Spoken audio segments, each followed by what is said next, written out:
Changes are coming to Skyline Raceway Park, a new class is being added at Penn Can Speedway, and a look back at an exciting season at Watkins Glen International.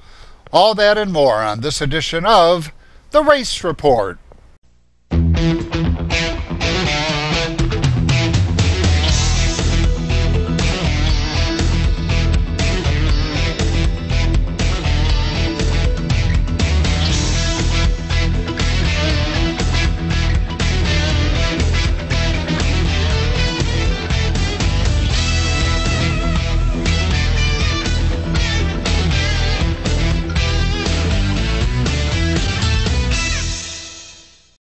Hi everyone and welcome to another edition of the Race Report. I'm Ron Hills.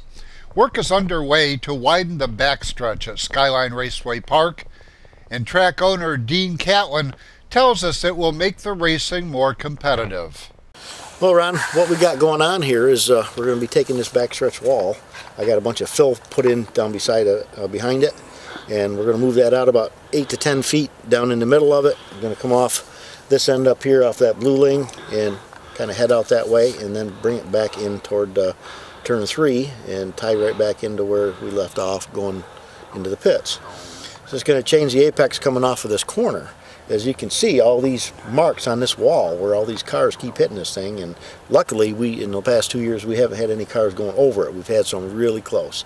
And what this is going to do is, notice a lot of guys have to get pinched off, they have to get out of the throttle, they lose a spot. And this is gonna change the whole outcome of the racing here at Skyline. It's going to be a lot smoother transition, a lot less equipment is going to get broken every night up here racing, you know, from hitting the wall or get pinched off into it. Hopefully it'll stop the tires getting cut down when they're scuffing the wall. And everybody I've talked to has been very positive and think it's an awesome idea of what we're doing. And that was our goal. And thank you to Mother Nature for giving us a crappy year. It gave us all this fill from washing down off the hill into the roadway before, 220 loads of stuff we dumped in here, and it's just going to be awesome. We get it dressed back up, put some clay on top of it, get some clay on the rest of the track. It's just going to be an awesome time next year for 2018. Ready to push that loud pedal this time off turn 4. There it goes. It works. Who's going to come out of the scrum in turn 2 with the lead? Rocky Rothwell will have the ball and he'll run with it down the back straightaway and into turns 3 and 4. Off turn 4, leader of lap number 1 will be Rothwell. Brian White chasing him right there on the low side. John Moore sliding back to 3rd. West hanging on to the 4th spot. Then you've got Torbett and White.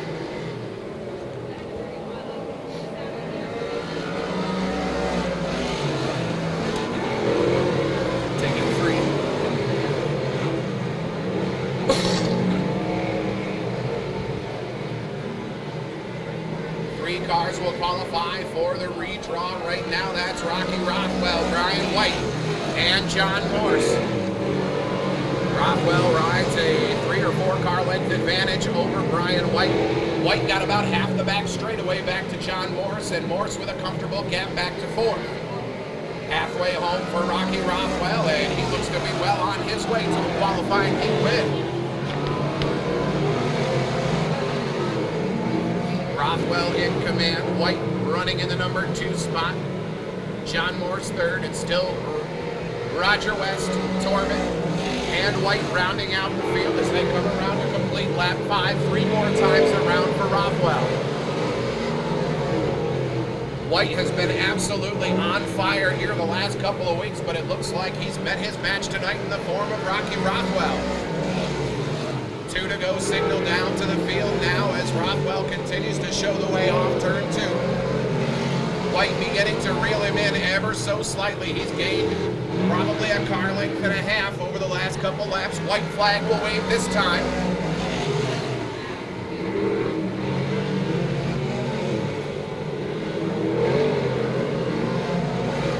Final trip down the back straightaway and into turn 3, qualifying heat win. Black and white's in the air. Rocky Rothwell takes qualifier number 2 for the Open Sportsman. At Penn Can Speedway in Susquehanna, promoter Doug Borger tells us there are a number of changes in store for 2018. Oh, we're putting a new front stretch wall up. That's going to start this week. And probably the end of the week, we're starting to put some new clay on the track. Any plans, any changes as far as rules in the other divisions, or any changes of the types of cars you'll be racing this year? The biggest change that we're making, we're going to bring the street stocks back again. That was a big hit years ago when Alan Reed had it, and just got a lot of good feedback about street stocks, bringing them back. So we're going to bring the street stocks back, and I think that's going to actually help our factory stock class, because that makes it where, either you have a factory stock car or a street stock car. So now there's no gray area in rules where if you're not a factory stock, we have a class for you. It's the street stocks. We got fireworks coming for this year. I set a fireworks guy up, so we're going to have fireworks. We're having a big race, I think it's June, for the modifieds. It's going to be a memorial race for somebody. That's going to probably pay about like $2,500, $3,000 to win. Probably like $150 to take the green flag for the modifieds. In July, we're putting a big 602 crate race together. That's going to be probably about like $1,500 to win. Then our King of the Can, of course. That's always that's a big hit. Now, a number of promoters getting together, enforcing the 602 crate rules this year. Are you on board with the other 5 promoters? Yeah, I'm on board. My own opinion, I think we should do more. The 602s, how these guys are cheating. Being in racing myself for as many years as I've been in racing, these guys are cheating deeper in the motor. You got to dig deeper than just looking at a piston and looking at a camshaft. You got to go deep. You got to rip an oil pan off, and then you're going to see where these guys are cheating. Well, first of all, we're going to be down at the Aerial Water Racing Show. We'll be at the Farm Show building in Harrisburg, and then we'll be at the Oakdale Mall Show up in Binghamton, the Speed Sports Show up in Scranton at the Icebox, I think it is. That's going to be a really neat show. That's they revived that show, so that's pretty neat that brought it back. Facebook website, as far as XL chassis, a Pencan chassis, or Pencan Speedway. In the near future here, next weekend, we have a rules meeting for the factory stocks up at the American Legion in Scranton, in Susquehanna County, right up by the racetrack. We're gonna go over all the factory stock rules and stuff like that, kind of fine tune a couple little things in that class. That's a good upcoming class there too. December 2nd, 2:00. Race fans, it's factory stock feature time, and you know what that means. The smell of the 110 octane fuel, rubber burning, mud slinging. Hold on to your seats. Flags are waving. Green means no down the front straightaway. Randy Fox jumping down to the race lead. Kevin McDonald on the outside of the speedway up to the number 2 spot. They're 3 wide for position 6, 7, and 8. Randy Fox sets the pace down in the quarter, number 3 and 4. McDonald rides second. Gruber working the inside of the speedway.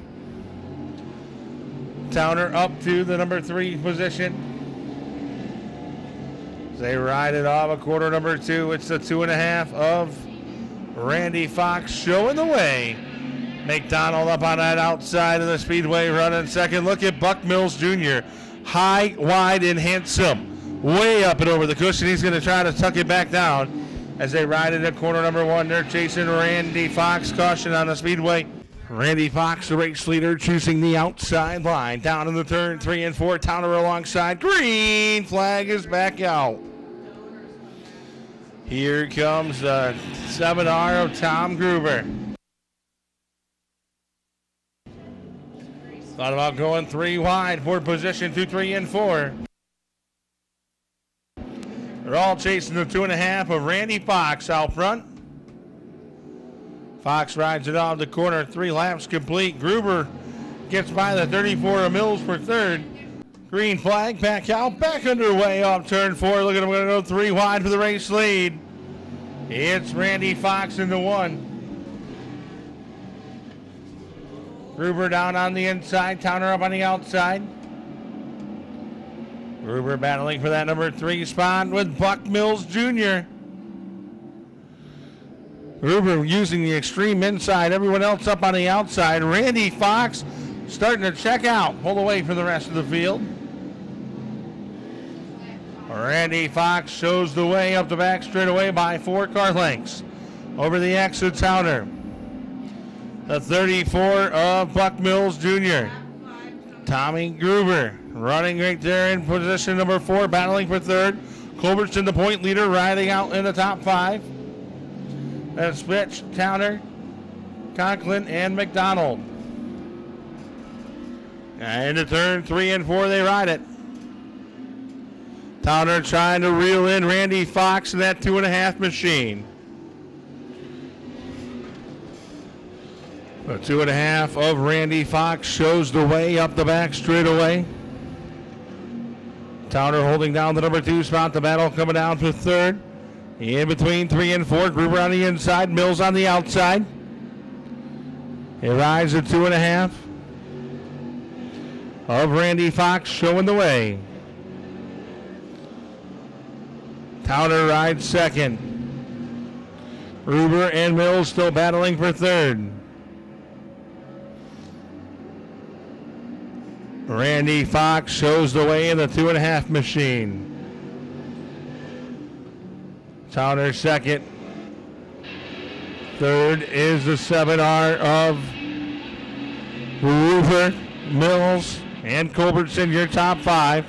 Convulging on the back of the 2.5 of Fox as they ride it into turn 3. Gruber down on the inside, Towner up on the outside.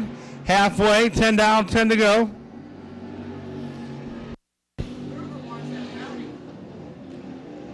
Gruber and Towner, there's something sparking on the 2.5 of Fox. You can see that left front is just hanging over.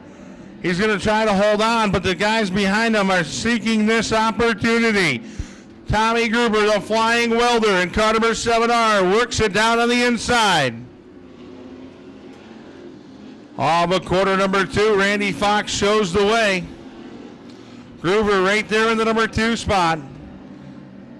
Towner looking to capitalize off any mistakes. Right now it's Randy Fox showing the way. Gruber right there, going to get a great run up the back straightaway. Into turn 3. Randy Fox up on the outside. Gruber pushed that time a little bit.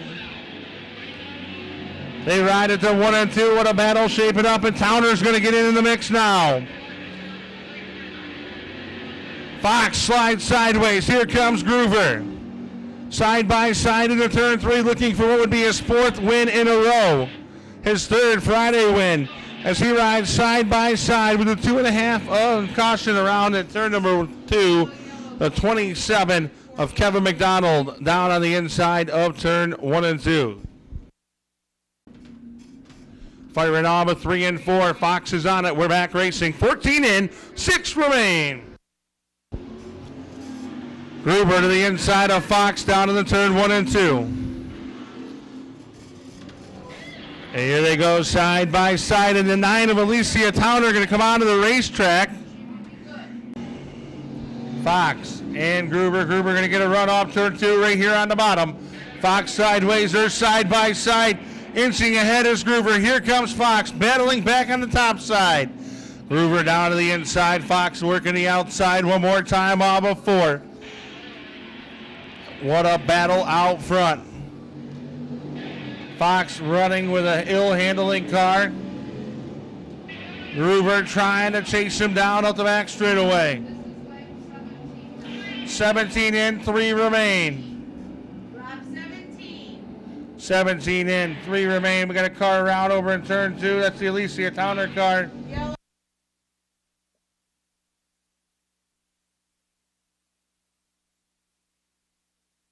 Randy Fox going to get on the accelerator. And we're back racing, just 3 laps to decide the score. Randy Fox on the accelerator into 1. Here comes Gruber. He's going to make another switch off of turn 2. Fox pushes up. able to keep it going. Here comes Gruber. He's going to side by side into turn 3. Fox going to go right up to the cushion. Down on the hub is Gruber. Fox sideways. New race leader with 2 to go. It's Tommy Gruber. Into turn number 1. Fox can he hold on to the second. You see that A-arm completely sitting on the racetrack into the number 2 spot. Towner looking to get around him. White flag is in the air. Tommy Gruber off turn 4. 1/3 of a mile to go for his 4th win in a row here at the Speedway. Before Sia Paul Conklin able to keep the car going. Final time. Back straight away we ride. Tommy Gruber into turn 3 and 4. And for the 4th consecutive time, Tommy Gruber will win at Penn Speedway. Randy Fox limps it home for 2nd. 3rd, Buck Mills Jr. 4th is Josh Towner. 5th will be the 16 of Ned Fitch. Racing trivia at the California Grill and Vestal is taking a break for the holidays. We will resume on Monday, January 8th. Steve Post began his racing career at Penn Can Speedway in Susquehanna and 5 Mile Point in Binghamton. Steve has gone on to a successful career announcing at racetracks all over the country, including his duties as a correspondent for MRN Radio. Steve is coming home in December. He'll be giving a presentation at the International Motor Racing Research Center in Watkins Glen. It'll be a homecoming for Steve to see a lot of his friends, so mark it on your calendar. Here's the information. For more, log on to racingarchives.org. Still ahead, a look at the 2017 season at Watkins Glen International.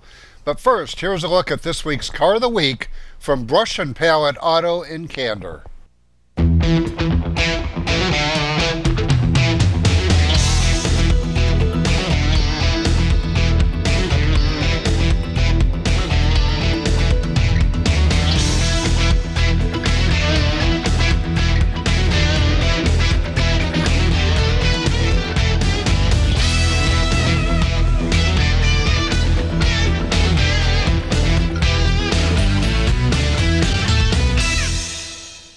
Feel the wind on your face as you experience Open Road, Open Sky, a collection of convertibles and motorcycles.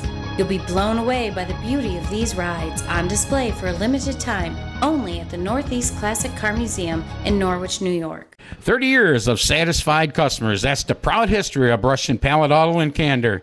We have a large selection of cars, trucks, and SUVs. Here is this week's Car of the Week. We'll give you a $1,000 minimum trade-in, and we have financing options to fit your needs, including a first-time buyers program. Think you can't afford it? We think you can. Check us out at brush-pallet.com or visit us in person at 598 Owego Road in Candor, New York. Unicorn Electronics in the Valley Plaza, Johnson City has the best pricing and selection of audio, video, and computer cables in the area. Don't spend a fortune on that HDMI cable for your new HD TV or Blu-ray player. Unicorn Electronics has quality cables in the lengths you need at a price you can afford. Expanding your network, Unicorn has the patch cables and accessories to make it happen. When you need to connect, think Unicorn Electronics in the Valley Plaza, Johnson City. 98.1 The Hawk, Binghamton's hot new country. #1 for 20 in a row. I'm Blake Shelton. But it sure be cool if you did. Hi, this is Toby Keith. Soldier. Binghamton's hot new country. 98.1 The Hawk. Hey car buffs, listen up. If you like them, we got them. And you'll love the Northeast Classic Car Museum. Over 170 cars on display in our huge one-level facility. Whatever the weather, we're open 7 days a week from 9 to 5 in Norwich. Welcome back to the Race Report. Watkins Glen International wrapped up their series of public events with the running of the SVRA Vintage Weekend, also combined with Trans Am. That's because promoter Tony Perella is now the owner of both series. Oh, it's awesome to be home. You know, I've been coming here when I was a little boy. My dad took me here, and now to play a small role in putting on the races here, it's just awesome. And they have my children, both my daughters are coming in from Texas, my granddaughter's here. It's we're building some pretty cool memories. Well, I think there's so much brand equity in the name Trans Am, and I think it's in its 51st year. It's the oldest running road racing series, professional road racing series in the country, and to have that coupled with the Vintage Show is an awesome show for the fans. And I think the synergies between the vintage racer and the production racer within Trans Am are very, very close. So I'm seeing guys that are vintage racers go back and try their hand at professional racing. And I think some of the older Trans Am guys are looking at the vintage cars, and it just it makes for a really unique show. We did it at Indy, we do it at Sebring, we did it at VIR, and now having it here at the Glen. I just think it's something the fans will really, really embrace. I mean, some of the biggest names that ever raced that came up through. I mean, when you think of Parnelli Jones or Dan Gurney, or in the older years, or George Foreman, and now modern day, even them to Willie Ribbs, and we got a kid up there, Ernie Francis Jr. right now, that he just did a first test in NASCAR last week at Road America. So the sport is. I'll tell you, I think the combination of Trans Am and SVRA together is going to raise a few eyebrows before it's said and done. Having Indy is a big deal. I mean, we track social media numbers, and we set a record as soon as that was announced.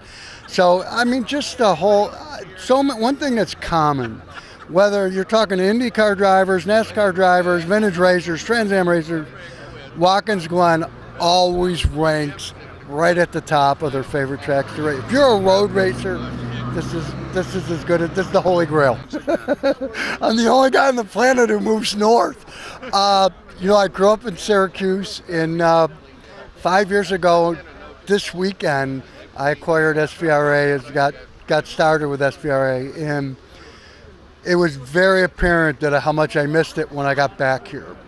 And every year I was looking for this or looking for that, and lo and behold, I bought a place in Romulus right on the east side of the lake, and it's just awesome being home. It's a 27-mile commute to the racetrack instead of a 1,600-mile one, so it's pretty neat this time. This is my home track for sure, for sure. And the Trans Am Series was a homecoming for New York native Andy Lally. He was the winner in the TA1 competition. That makes Lally the only driver to win 2 major series at Watkins Glen this season. Earlier this year, Lally and his teammate Catherine Legg were winners in the GTD division during the Salem 6 Hours of the Glen weekend. Joe Tierno is a former MG racer himself, driving the famous number 029, formerly driven by Bob Bucher and owned by Sherm Decker. Joe caught up with a number of his fellow racers. It's September at Watkins Glen International, and it wouldn't be right unless Peter Kloot was in the victory circle once again. Tell us how your weekend went. We had a great weekend. We, a few years ago, put a small block in it, and we had a lot of fun. We won last year, but Jody did a great job. Jody did a great job up front, and he didn't make any mistakes. I just had nothing for him. And you finished second? Finished second, yeah.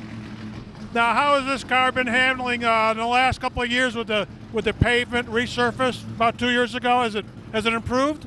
Oh, absolutely. We've gone faster than we've ever gone before, so the pavement's fabulous. The whole facility is fabulous, and running Watkins Glen, I mean, our home track is Moseport back home, but I'd say this is the home away from home. Now, what about your season championship points? How are you doing there? Sorry? Your season championship point. I only run a couple races. So we did the Indy race, this race, and we'll do COTA. Now, this car's been around quite a while. I know it was documented on your TV show. Could you tell our viewers a little bit about it? Yeah, we built the car about 10 years ago. We had a Corvette 20 years ago, and then when my kids started racing go-karts, we went away from vintage racing and just, played with them a bunch, and then I got back into it, and we built this car about 10 years ago on the show. Well, it's still going strong. I mean, I'll tell you, it is fantastic. Do you have any more races planned this year before the winter sets in? Yeah, we're going to do the COTA race with SVRA, and then I'm going to do a 12-hour race in Spa, an endurance race. 12 hours at Spa? You are leading a charmed life. Tell us about that, how that came about. I just want to do some really neat tracks in Europe, and I hooked up with this team from Holland, and they run a European endurance series. So we did the 24 hours of Silverstone this spring, and we're doing the 12 hours of Spa. And what car will you be doing that in? BMW M3. Oh, that's really fantastic. I wish you the very best of luck at Spa, and congratulations again on another fine performance. Appreciate it. Thanks for having me on.